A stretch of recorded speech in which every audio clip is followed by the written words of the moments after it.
We're back. We're back. Back and better than ever. Thank you for keeping it locked here on Hosanna Radio, live every Thursday from six to eight. We'll probably be cutting it a little bit short today, because we have a service, prayer, for Semonet. So if you're not doing anything, stop by, swing by, and get into prayer.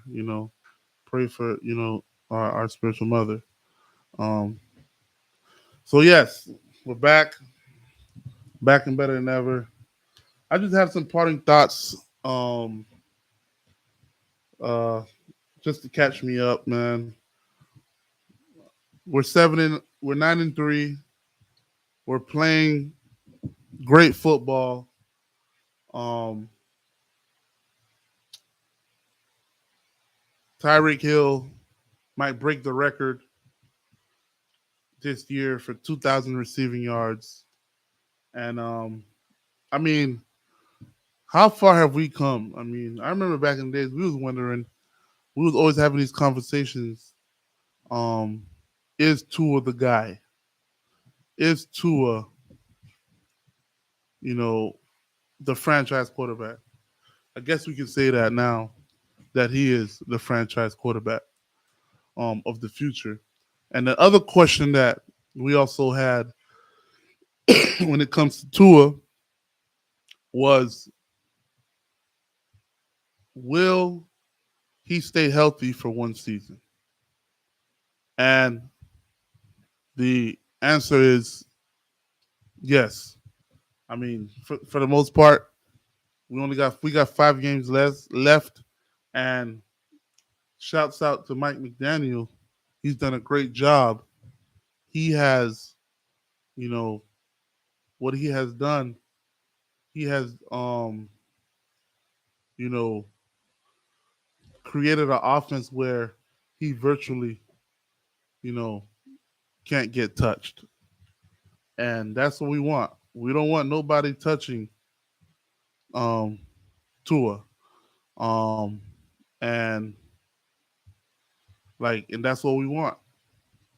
And when it comes to this, when it comes to the to the Heat, great move. I'm glad we didn't get Damian Lillard, because we're the deepest we've ever been, man, in my opinion. And to be honest, I know we made the finals 2 years out of the four, and we've gotten close. We've won. I think we lost the series 4-2 or 4-3 with the Lakers, and we've lost the series 4-1, if I'm not mistaken, with the Denver.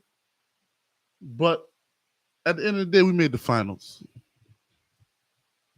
At the end of the day, we made the finals, and that's all that matters. Um, but the one thing I will say is that this is the deepest team that the Miami Heat has ever had. And, right, this is the deepest team that Miami has ever had. And I feel like this team, out of the other two teams that we've made the finals with, is a better team out of the other two that made the finals. So what does that say?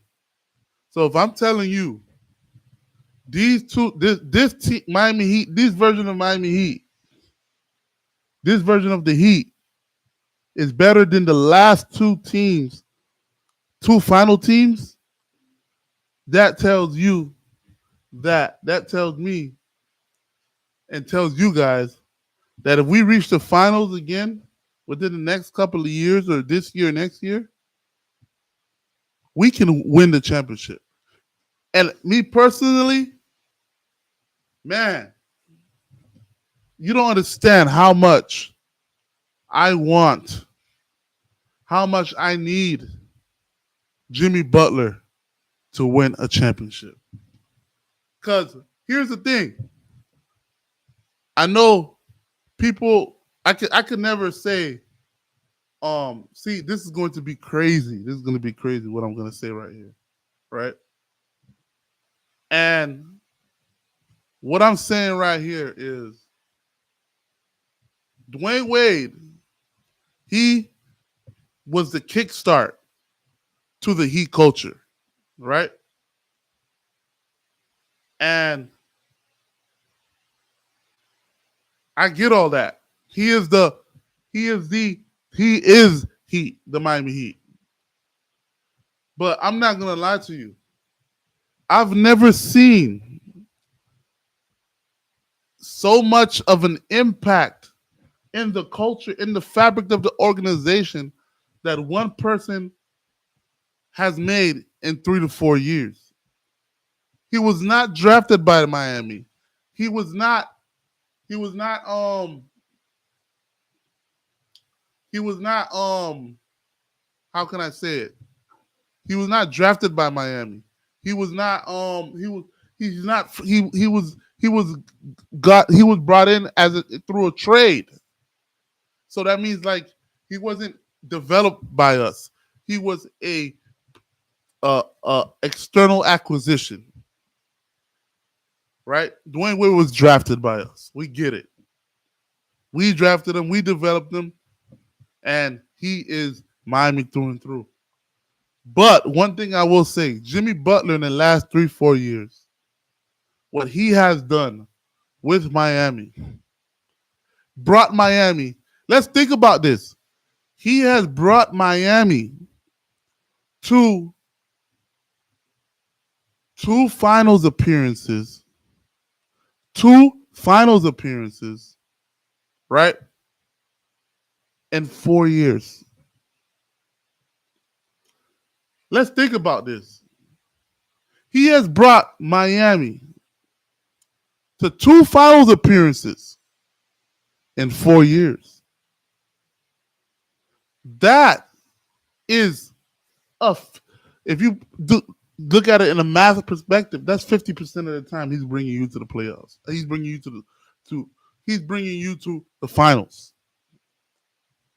That is a big number. Look at Dirk Nowitzki. How many times? How many times has he brought Dallas to the finals?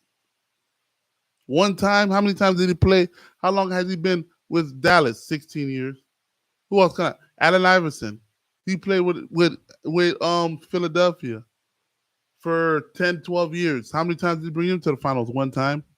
That's 1 out of 12 years, right? Who else can I say? Uh, you get what I'm saying? Like LeBron was in Cleveland for 7, 8 years, right? He brought them to the finals 2 times, if I'm not mistaken. 2 times out of the 8 years, he brought them to the final in Cleveland. Jimmy Butler's brought Miami to the finals 2 times out of 4 years. He's been here 4 years, and 4 years, 2 times out of the 4 years, he brought them to the final. That is a remarkable thing in 4 years. That means that he has done such a great impact. He has ingratiated himself. I've never seen a player ingratiate themselves so much and so quickly into the culture of said organization, right? And we got to remember, right? Before he came to Miami, he had a bad reputation. He had a reputation of right. He had a reputation of um he was not a team player. He had a reputation of not not being playing well with the or coping well with his other teammates, starting trouble in practice. He had a bad reputation. He come to Miami, right? The most the strictest organization in the league, the most buttoned up organization in the league, and all of a sudden he's not a problem. Now what does that tell you? What does that tell you? That tells you that he wasn't the problem. That tells you that maybe the other organizations was the problem, right? So now, Jimmy Butler, right, made it that team, those teams to brought those teams to the final. This year with this team, which is way 2 to 3 times more deeper than the other teams that they had, ladies and gentlemen, ladies and gentlemen, this team can win the finals, can win the championship, right?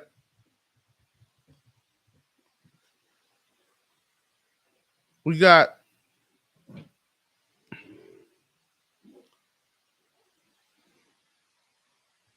let's deep dive into the roster. Bam Adebayo, right? He's gotten better offensively. He's he got more moves in the post, more moves, signature moves in general. Jimmy Butler, same old, still doing him. You got Tyler Hero, who before his injury was having a career year, averaging 26, 27 points a game. You got Haywood Highsmith, who, in my opinion, is the X factor for Miami. Great defensive ability, great on-ball defense, and can hit the three. You got Nikola Jovic. We still haven't seen the best from him yet. We got Kevin Love. Believe it or not, this man's like a quarterback on the court. When he get that rebound, he does at least 2 or 3 of those long balls a game. You got Kyle Lowry. Everybody talking bad about Kyle Lowry all summer. And guess what? This man just scored 26 last week, scored 30. He went 6 for 6 on one point of time in one game on threes. He is still that dude. He's just older. Caleb Martin. I call him the Swiss Army knife. He's great all-ball defensive player, and he's still going to get you 10 to 15 points a game, right? With the still consistent with the three. And I love this pickup, man. This pickup right here, this was a great pickup. Shout out to Pat Riley. And see, this is the thing. When you make a move like this, that means that's a talent. That's a person that has a talent evaluation or that knows his team, knows his system, and knows how you can get what you can get out of a person. Right? They brought back Josh Richardson. And everybody else's eyes, Josh Richardson kind of flamed out. Right? But he comes back to Miami. He's scoring over 40% from the three, and he's still a good on-ball defender. And he makes on-ball moves, offensive. He makes offensive plays off the dribble. Josh Richardson is playing as if he was Josh Richardson before we traded him for Jimmy Butler. Let's not forget that. That was the main person they traded for. They got in the deal for Jimmy Butler besides draft picks, right? And Duncan Robinson. Duncan Robinson, man. Listen, man. If you listen to my show throughout the years, I always said this, man, and I stayed pat on that, and I said that they need to play Duncan Robinson. No matter if it's 10 minutes, no matter if it's 5 minutes, no matter if it's 12 minutes, no matter if it's 15 minutes. But at the end of the day, you need to play Duncan Robinson because guess what? When he gets hot, he is lethal. And guess what? During the playoffs, we had so much people hurt. Coach Bolcher had no choice but to play Duncan Robinson. And once he played Duncan Robinson, guess what? He got back in rhythm. All he needed was playing time to get back in rhythm. He got back in rhythm and never lost it again. And not only he never lost it again, when he finally came back into the playoffs, guess what? He not only was sitting on the bench, but he was also developing ISO moves, developing dribble moves and whatnot, driving to the basket, face up, all types. He does not only shoot the three anymore. He is literally day by day becoming a complete player, day by day, right? And then we have Orlando Robinson, an up and coming center, who they're trying to develop into a premier defensive center. He makes strides, and then he makes plays that shows that he's young and he's still learning. So he has talent, and we see the talent. Man, Drew Smith. I honestly don't know where they got him. I don't know if they drafted this guy or they got him from free agency, undrafted free agency, as they always do. They always find a gem. They always find a gem throughout the summer, and it sucks because he played against the he was playing against the Cleveland Cavaliers, right? And for some reason, just his luck, just his luck, right? Yeah, he went undrafted in 2021 and he joined the Miami Heat for the 2021 Summer League on September 10th. Then he signed a contract with the Heat. And then he was waived prior to the start of the season and joined Sioux Falls and Skyforce as an affiliate player. On February 1st, 2022, Smith was waived after being ruled out for the season with a knee injury. And on October 13, 2022, Smith was signed to a two-way contract with the Miami Heat. He was waived on the Heat on November 13 and subsequently rejoined the Skyforce on November 25th, 2022. Smith was re-signed on a two-way contract with the Heat and subsequently waived on December 11th and rejoined Skyforce 2 days later. In 2023, he was on the Brooklyn Nets and signed a two-year contract with the Brooklyn Nets. And then on January 13, 2023, and then on July 1st, 2023, in the offseason, he returned to Miami, signed a two-way deal with the Miami Heat. In October 2021, his deal was converted to a standard contract once they realized they got a gem. But here's the thing. This was bad luck, man. We found Pat Riley once again. Yeah, Pat Riley once again found another gem, right? From the undrafted free agent market. The Cleveland Cavaliers. He made a jump shot or whatnot, or I forgot what he made. And it's just his luck. I don't know why Cleveland did that, why that happened. He landed, supposedly was supposed to land on the ground, and instead of when he landed on the ground was a paper. The paper was covering a hole. So when he landed, he didn't land on the ground, and it made it a severe ankle twist, and then it also injured his ACL. Come on, man. I'm surprised Miami didn't bring some type bring that up to the league to have that investigated, man, because that right there just affected our team and affected the health of our team. You get what I'm saying? And that could get somebody else hurt. We also got Cole Swider. Man, he's a two-way player, right? And he played a couple days ago, and I watched him. He's making threes, playing good defense. Man, this staff, when it comes to bringing up and picking good players and developing young players, is bar none one of the best in the league. Let us not forget. I left him last. I left him last. No. Before I go to him, also don't forget Thomas Bryant. We always said we needed a big man. When we played Denver, we was like, man, we need a big man. We need a big man. We got Thomas Bryant. I'm gonna keep it real with you. Thomas Bryant doesn't even play. He doesn't really play.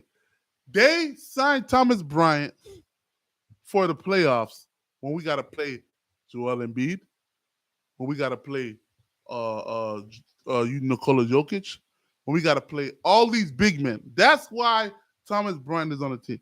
Thomas Bryant could stay on the bench literally all year. We need him in the playoffs when it's big boy league.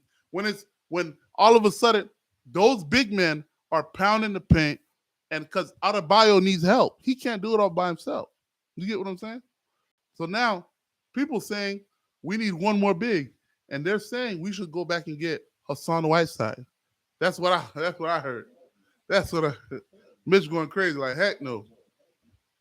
So no. So now. So now. So now. Like I said, I'm leaving the best for last. I left the best for last, and the best for last is James Hawkins.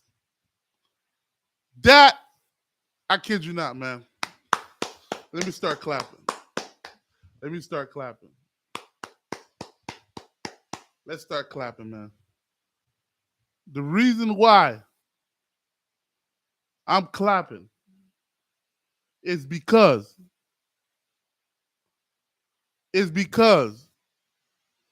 Pat Riley hit a home run with the draft pick, man. He hit a home run. He hit a home run with his first round draft pick. Right? How in the world does Jamie Hawkins Jr., right? How does he last all the way to the 22nd? He got drafted. No, all the way to the 18th pick in the first round. How does he last that long? That late in the draft? He's arguably the best rookie out of that class. He's arguably playing the best out of everybody right now. Now, like, I'm looking at his past games, his stats, his recent stats. Like, look at the last 3 games against the Raptors.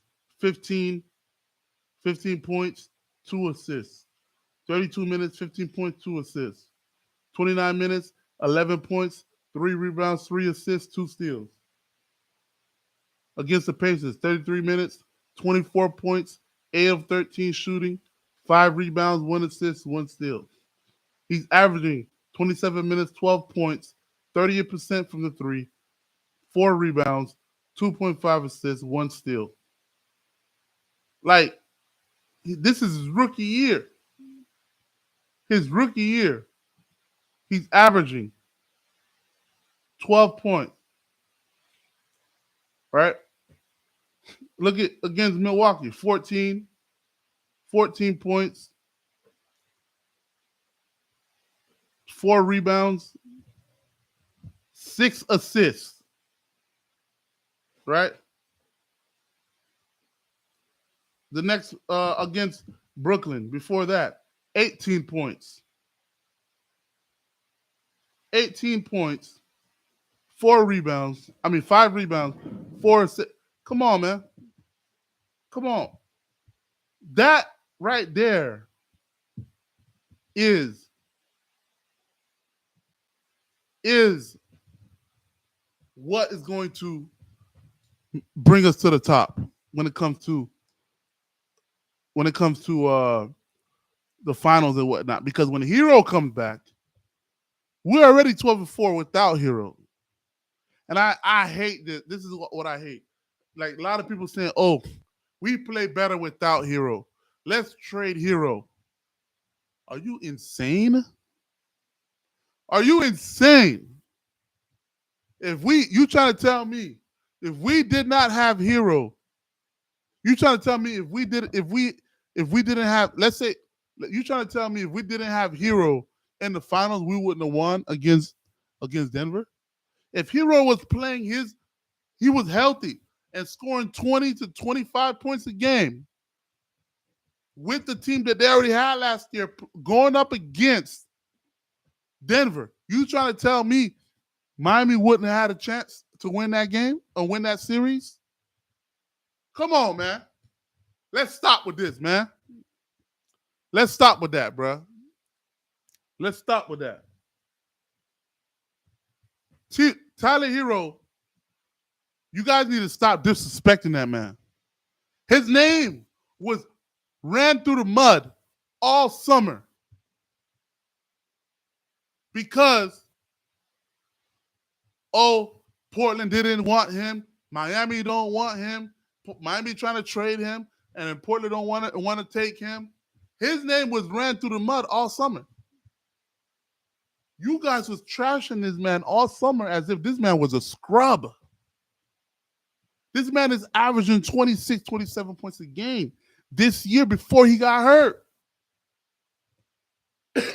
Can we stop trashing this man's name? He is our next superstar. If you guys don't be careful, he is going to request a trade, and you already know how that works. Once a player in the NBA requests a trade, it becomes a problem. It becomes a distraction. And once that happens, guess what? It will be too much to salvage. And guess what? Now you have to trade him. Because now what? He's too big of a distraction. Because he's too disgruntled. Because now we can't keep him because he's unhappy. He's not going to play up to his potential. Right? So my mindset is like this. We have to stop trashing this man's name before he asks out. And when he asks out, and then we have to trade him, and then he goes to some random team like the Spurs with Victor Wembanyama scoring 30 points a game, coming back to the Heat Stadium, and now we like, damn, we had Hero, right? He's winning. He's becoming an all-star. He's winning this award and that award, winning all-star MVP. And then next you know, he's regarded as a top 10, top 5 player. Then you're going to be like, as a Miami fan, damn, we had Hero. We drafted Hero, but we trashed him the whole time he was here. You know what I call that? I call that the Ryan Tannehill effect. Because Ryan Tannehill was here. Y'all trashed him, man. Y'all said he was garbage. He goes to Tennessee, brings Tennessee to the AFC Championship, and damn near bring them to the Super Bowl. We still have not won a playoff game as a Dolphins organization. We still haven't won a playoff game in 15 years. But Ryan Tannehill went to Tennessee and won 3 or 4 playoff games. So how are you guys going to continue to trash Tyler Hero's name? Because guess what? Please, then that day when he requests a trade, he goes somewhere else, and now he's a 5-time, 6-time All-Star. Next thing you're like, damn, bro, we had Hero, dog. This man Hero nice, bro. We had Hero. That trashed this man's name.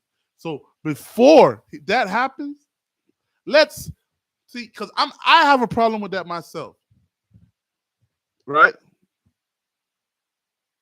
I have the problem I have is I have a problem of seeing, admiring, and being thankful for what I have today. Right? Right? And that's my problem. My problem is I don't I don't look around to see what I have now. I don't look around to see what I already have established in my life. I take it for granted. Right? I take it for granted. And and that is what we are as Miami Heat fans. We take things for granted. We take things for granted. And we're taking Tyler Hero for granted. Let's stop and really look at what we have. We have a future superstar in the making. Let's realize that, right? Before it's too late. Thank you for tuning in. We're going to take a quick break. Keep it locked. And we'll be right back.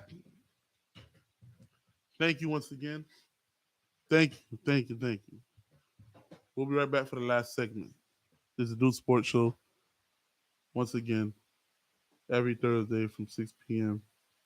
to 8. Like I said this on my first episode. Oh, also, by the way, we're on Hosanna Radio on YouTube and also on Facebook and also on my YouTube channel on the Deus Sports Show live. You can tune in on my show, my channel, the Deus Sports Show on YouTube, and subscribe and like. Also tune into Hosanna Radio channel. I'm live there. Subscribe and like. And also, I'm live on Hosanna Radio on Facebook Live. Subscribe and like. Like I said, I said that on my first video, my first live on my channel on YouTube. I said I will try to be more consistent. I'm going to try to be more consistent moving forward. Here I am. I'm here this week. I'm going to try to be here next week. I'm going to try to put out more episodes throughout the week. This is something I'm trying to do moving forward. Consistency is key to life. Consistency is key to growth. This is the Deus Sports Show. We'll be right back after. It is the night.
gospel is peace, and chains shall he break, for the slave is our brother, and in his name all oppression shall cease.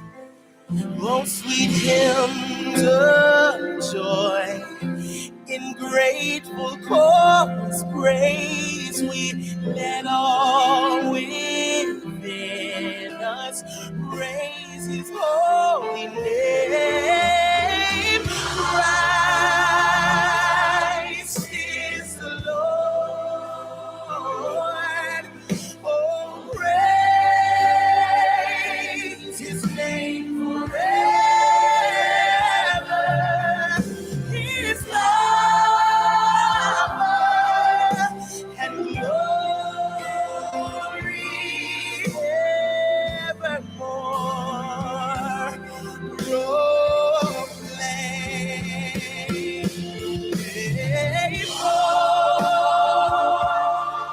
On your knees, oh, hear the angel voices. Oh, night divine.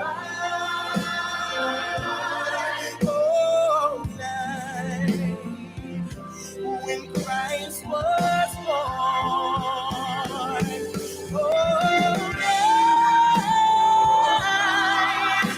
divine.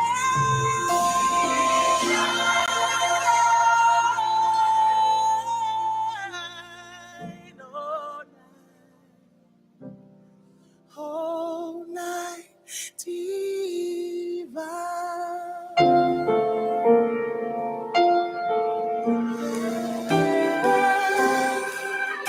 I will always remember what you gave. You gave your only son.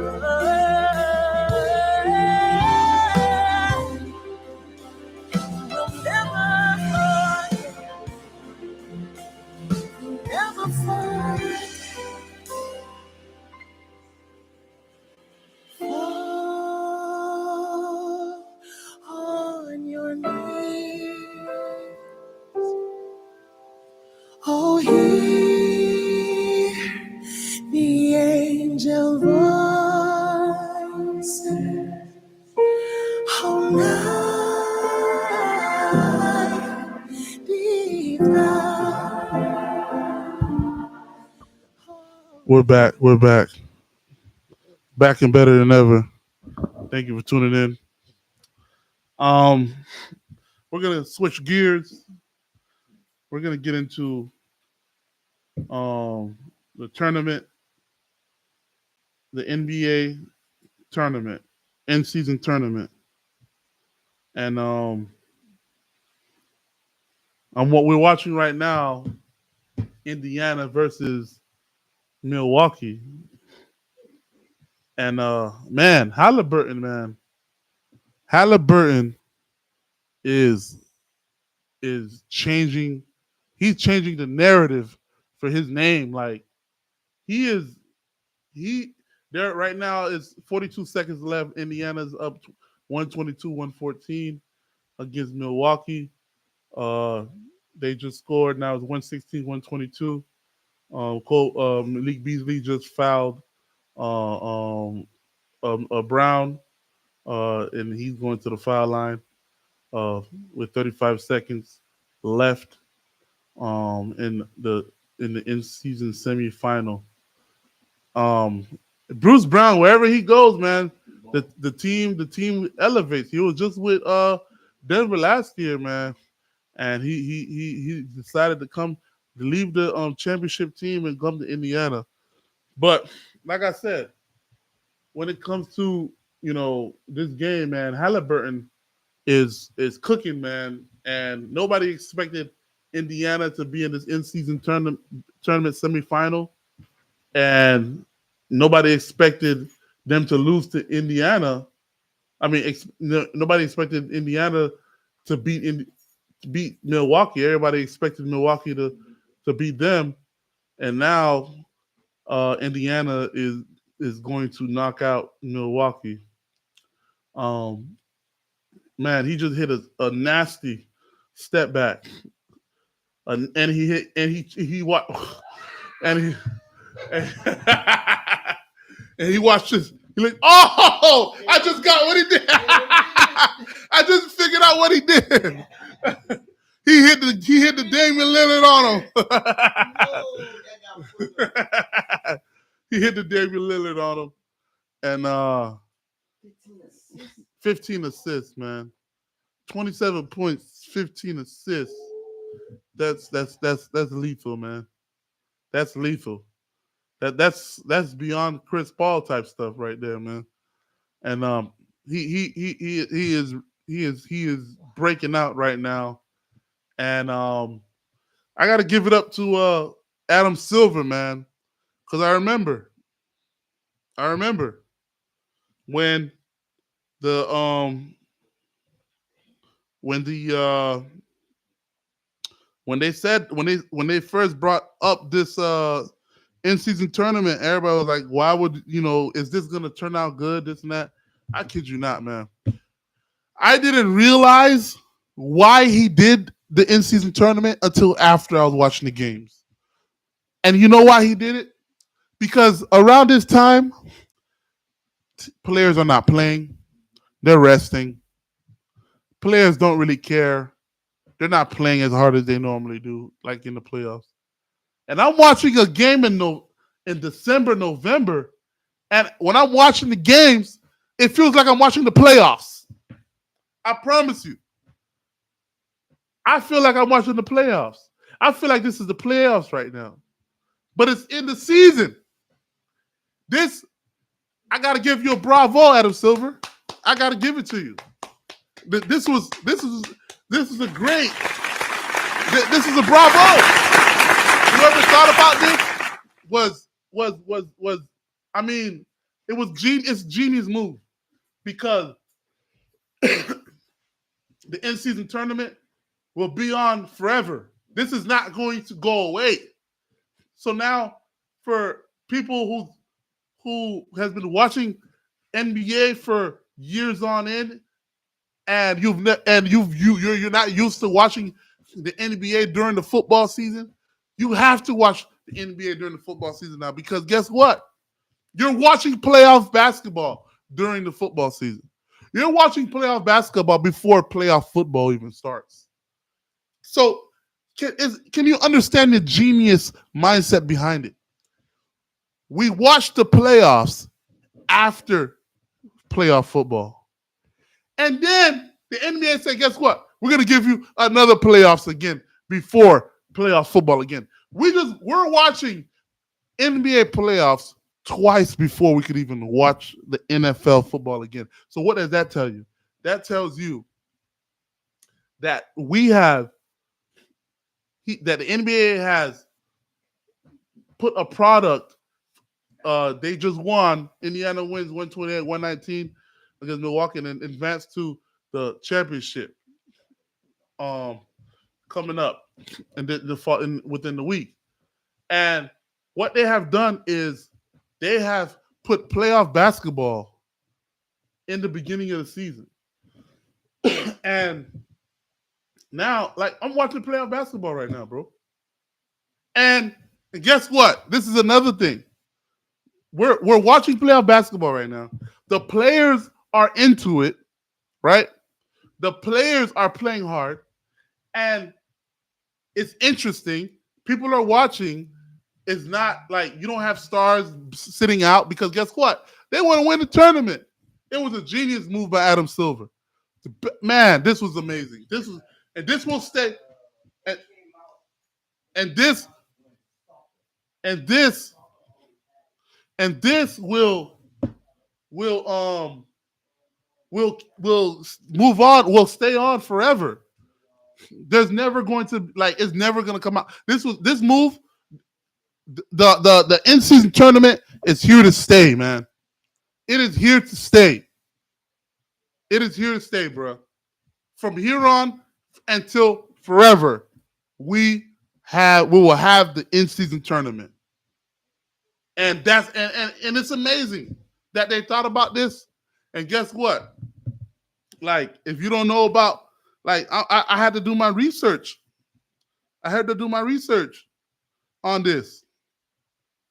The first place, the first place team, whoever wins the in-season tournament, each player gets $500,000 for themselves. Think about that, bro. Think about that.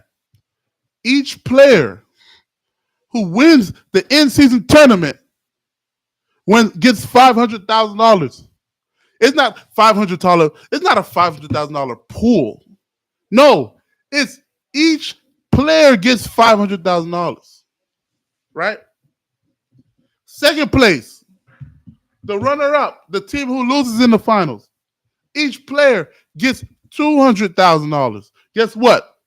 You have players that's on that's on the far end of the bench who don't play, who barely makes $300,000 for the year. And if you're on that team that wins the championship in the in-season tournament, you double your salary, and you get it on a direct deposit the next day. In addition to your regular salary. And guess what? Third and fourth place people who got eliminated in the semifinal, everybody on the team gets $100,000 check. Just $100,000 here, right? Fifth place, fifth through eighth, they get $50,000. A $50,000 check. This was a genius move, man. A genius move by Adam Silver and his team.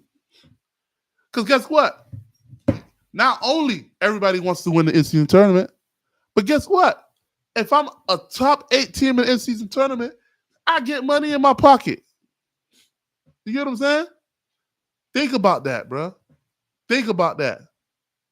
Once again, if you hear first place, each player, when they win the championship for in-season tournament, they get $500,000 each.